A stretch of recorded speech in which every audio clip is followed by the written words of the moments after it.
Hello viewers, today we are going to discuss a very crucial and a very interesting topic, that is religious diversity in India. This is a crucial topic since Indians share with each other a multi-religious nation. All the citizens of India are morally as well as socially duty bound to understand, to accept and also respect the rubrics and principles of all the religious communities dwelling around with following their own religion. This topic is interesting since it catches bulk of emotions of human life which perhaps no other content of human life does. If seen in depth, it has the biggest realm of love and devotion when it comes to religious practices, realm of controversies and debates when it comes to issues like conversions, interreligious marriages and biased functioning of existing religious and political institutions, realm of hatred and terror when it comes to religious violence and religious terrorism, as almost every era of human existence has experienced. The term religious diversity has got positive as well as negative fisted explanations. Sociologically saying, this concept has been well explored in both functional as well as dysfunctional perspective of intellectualism. To make this lecture fruitful in terms of academic and research, there is a need that we discuss both the sides of the coin. Prior to all, coming to the very basic meaning of the term religious diversity, it implies multiple religions dwelling together in a territory. It further implies a considerable and a visible percentage of population of a nation belonging to different religions and owing their dominant social identity to a different religious community than the majority community living in the land. India is well known in the world for its religious features, which mark its national character very predominantly. Whenever discussions on international forums take place regarding India's social structure, its religious plurality is surely referred to. In opposition, it can be said that Indian religious diversity is kind of a synonym to religious determinism to a large extent. Religious determinism results into shaping, designing and redesigning of the human life and its curriculum. Since the history of humanity and humanism, it has been experienced that the human beings have been reliant on religion. This reliance transcended any singular form of dependence and touched almost all the angles of human life. Beginning from social, cultural, fastidious, economic, legal, political aspects of life, it affected and rather dominated the psychological domains of human life too. This movement can be noticed vice versa also, where psycho-religious factors have affected the other realms of human life too. Referring to Hegel and Marx, where they explored ideological determinism and economic determinism respectively, it will not be wrong if religious determinism is conceptualized too. In a tradition-based nation like India, religious determinism is well reflected in political, social, cultural, familial, economic structures and substructures. This can be well realized when the world's most popular religions and the world's most subjugated religions have always been in news and on the surface of the global discussions. Religious pluralism or religious diversity we will discuss now. Religious pluralism or religious diversity implies people belonging to one or more than one religion living in one nation and following and practicing their own religious values, virtues and traits without or with being affected by others. This sentence catches the whole crux of discussion and gives multiple angles to explore the topic. At times, different religious communities share land and region along with sharing the religious traits of other religious groups living in the same area. In other cases, there is a sharp differentiation and the different religious groups delimit the zones of their religious practices by not allowing any cultural or religious sharing or any religious acculturation. This is where in fact the offshoots like religious segregation, religious violence and religious terrorism emerge out of the religious diversity. It is very important to add here that religious diversity has its soul in religious tolerance. But as a matter of concern, the religious tolerance is declining in India, posing a big threat to religious diversity of the nation. We will be able to understand this complexity of concepts related to religious diversity only after we fully understand what we mean by religious diversity. Let us have a look at the data on religion. Table 1 shows all India religious census given by Census of India 2011. Census of India 2011 show that Hindus are a religious majority with 79.80% of population, followed by Islam 14.23%, Christianity 2.30%, Sikhism 1.72%, Buddhism 0.70%, Jainism 0.37% and other religions constitute 0.66% of the total population of the nation. Religious diversity is well seen through these figures. Data shows that so many religions of the world are living in the same nations for not decades but centuries. As an interesting point to be mentioned here, the Hindu population of India has for the first time come under 80%, which had also been the news and the talk of media and social media after the release of the data of census 2011. In terms of census, the present and the last decade experienced very sharp readings on religious features of Indian population. If the scenario is seen on the basis of rural-urban dichotomy, the urban Indian religion census data states that Hindus comprise of 74.82% of total India's urban population, followed by 18.23% of Muslims, then Christians, Sikhs, Buddhists, Jains and other religions also, 0.3% of not stated population also. In case of the rural Indian religion census data 2011, Hindus comprise of 82.05% of total India's rural population, followed by 12.41% of Muslims, then Christians, Sikhs, Buddhists, Jains and other religions and also 0.32% of not stated population. This shows that religious diversity is an inevitable feature of Indian society, be it rural or urban settings, trends are almost the same. Religious diversity does not only imply people of different religions living together. It also includes practices like sharing common or similar festivity or adopting it from other religious communities, observing holidays on other religions' days, visiting other religions' places, letting other religious communities relish their own religious freedom without dominating them with the dominance on and the like. Caste is one of the most apt examples of religious diversity in India. Caste system, along with its allied practices and trends, is not confined to Hindus only.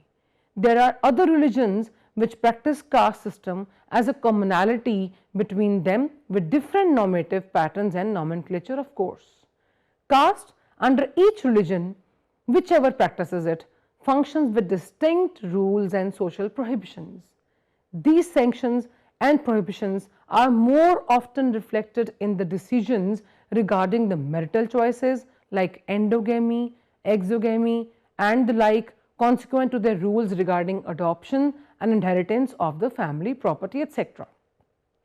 India is a place where religious diversity has not only been inculcated by social or historical factors, rather also supported and assisted by the legal factors too. India has a Hindu Marriage Act 1955 which deals with Hindu marriage, taking in its ambit Buddhists, Sikhs, Jains, Aryas and Brahmo Samaj.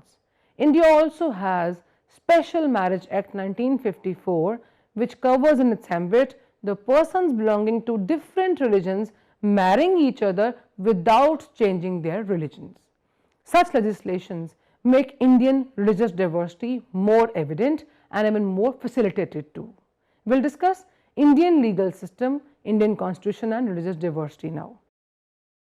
Indian legal systems have fully endorsed the constitutional value of secularism by designing a law in which a way that all religions dwelling on the land get a platform of equity and equality to exist. Part 3 of Indian Constitution includes fundamental rights which are given to all Indian citizens and which are enforceable too. Supporting the spirit of welfare and good of citizens, the directive principles of state policies, the stringent guidelines for governance have been incorporated in the Part 4 of Indian Constitution. Although these guidelines are not enforceable but are strongly referred to and adopted while doing legislative administration of the nation.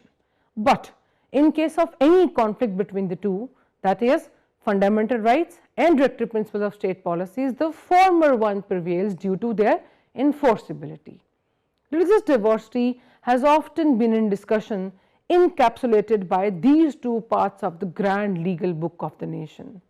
Some crucially connected fundamental rights are Article 14, giving right to equality, endorsing equal protection of law and equality before law, Article 25, giving freedom of conscience, free profession, practice and propagation of religion, Article 26, giving freedom of managing religious affairs, Article 27, giving freedom as to payment of taxes for promotion of any particular religion, Article 28, giving freedom as to attendance at religious instruction or religious worship in certain educational institutions.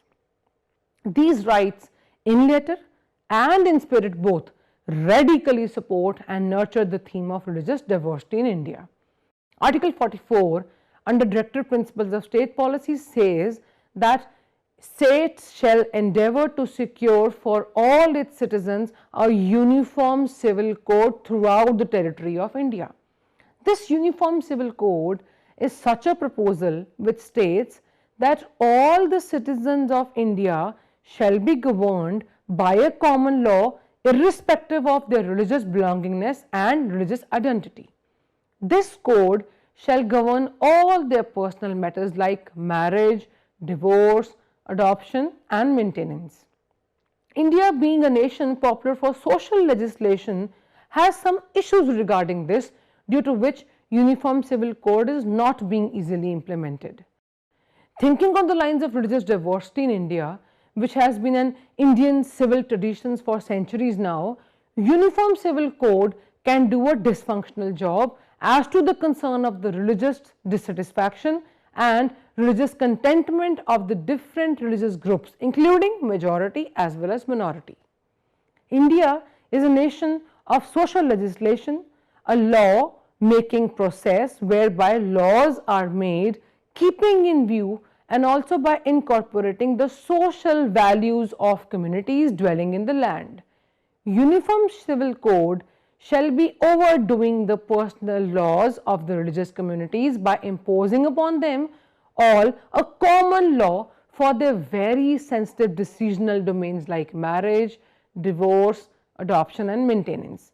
The repercussions of such implementation need to be dealt with pilot analysis and also by social impact assessment processes. Now we will discuss factors and forces behind religious diversity in India. There are several factors which have played a big role in inculcating and nurturing religious diversity in India. Those can be listed as the historical happenings of victory and defeats of religiously dominantly reigns, regional religiosity, inter-religious marriages, conversions, political role play, geographical attraction by the land, secularism propagated and supported by the Constitution of India, literacy rates making people open-minded for accepting the religious and social differences and the like. History of India depicts instances where one dominant religious group conquered over the other subjugated and weaker ones and established its rule and authority over the region and its people. Such conquerors marked the social existence of the people, including the progeny in the religious community. As mentioned just a bit earlier, regional religiosity is another factor. There are some areas and states in the nation which are dominated by the minorities than that of the nationally known and numerically thickest religious majority. In such cases, the situations give impetus to the people belonging to the minority to stay and dwell in those regions for generations and generations. Political encapsulation of the religion as a factor of vote banking or maybe as a concern of social equity is another predominant reason behind religious diversity in India. Every political party in India to survive as a political institution has to take up religion as an agenda in its manifesto in such a way that justifies the spirit of religious diversity and secularism. The social processes like urbanization, globalization, westernization, modernization, Sanskritization also have surely brought about a big social change in all the aspects of human life, including religion, making religious diversity more conveniently digested. This is one side of the discussion. The other one being the social conflicts emerging out of the religious diversity. The worldwide popular theories given by prominent thinkers like Karl Marx, Auguste Comte, Emile Durkheim and others also have made it evident that religions all around the world, irrespective of a region's economic or social profiling on the international level, has influenced human life to great extent. Religion is a universal social institution. It performs on the basis of the rules, regulations found in the texts and also those which are framed by the followers of various eras. It can also be categorized into secondary institutions which play a dominant role in the process of socialization of human beings after and along with the primary institutions like family, kinship and marriage. The religious conviction influences and in some cases affects the human attitude, actions and perspectives. Conflict perspective of sociology states that the religion has played dysfunctional role in society by making the masses more bearing for the pains and exploitation. This phenomena of religion has snubbed the seeds of revolution in society where it was even necessary according to Karl Marx. On the other hand, the functional perspective propounded that religion and the faith of human beings in some or the other super-organic or may say supernatural power has led to fulfillment of the social needs like harmony, peaceful coexistence and solidarity. The other domain of thought is nominalist, like Max Weber, while referring to Protestant ethics have expressed that religion has led to growth of development of capitalism.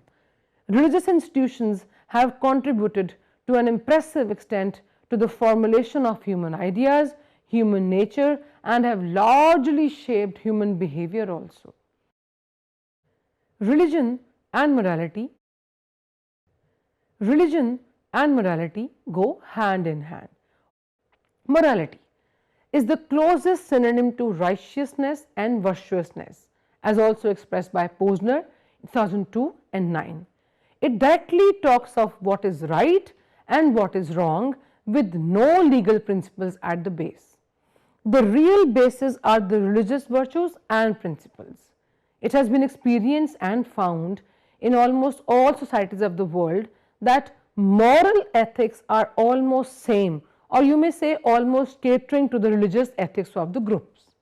This makes morality relatively applied, accepted and explained in different societies of the world and at times in the same region also. Religion phrases the principles of morality in clear terms.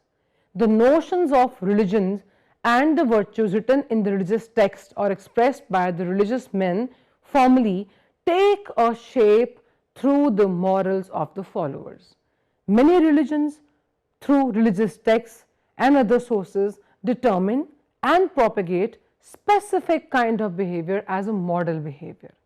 The followers, and especially the fanatics in all the religions, perform their social role in accordance to those norms and values established once by the founders of the religions or the religious books and texts to be deemed fit for being the man of the religion. Further, these values, directions and religious guidelines become an inevitable part of their social, economic, cultural, political and behavioral life, and it actually directs their life from one to all the angles of survival. But the real problem occurs when the interpretation of these religious norms and guidelines is done. There enters a complete subjectivity which can either pave a way for strengthening of the actual purposes, or on the contrary, it can be disastrous against the same and start with new threatening notions. This implies the phenomena where the great confusion between religion and morality leads to religious violence and religious terrorism. When a group of people from one religion attacks, harms, kills or tortures another group from another religion, this is religious violence. These attacks are justified in names of religious morality and religious norms by the fanatics relatively linked to all involved religions. Often, religious diversity has resulted into relative deprivation of the masses, leading to radical and violent results. Even to the extent killing of masses, innocent and other people has a rationale under this confusion between religious values and morality. There is no law to resolve such interpretations, rather there is always a need and force to accept it socially and unilaterally. Under this category, not any one but all the religions of the world are included. Some are offenders and others are the victims.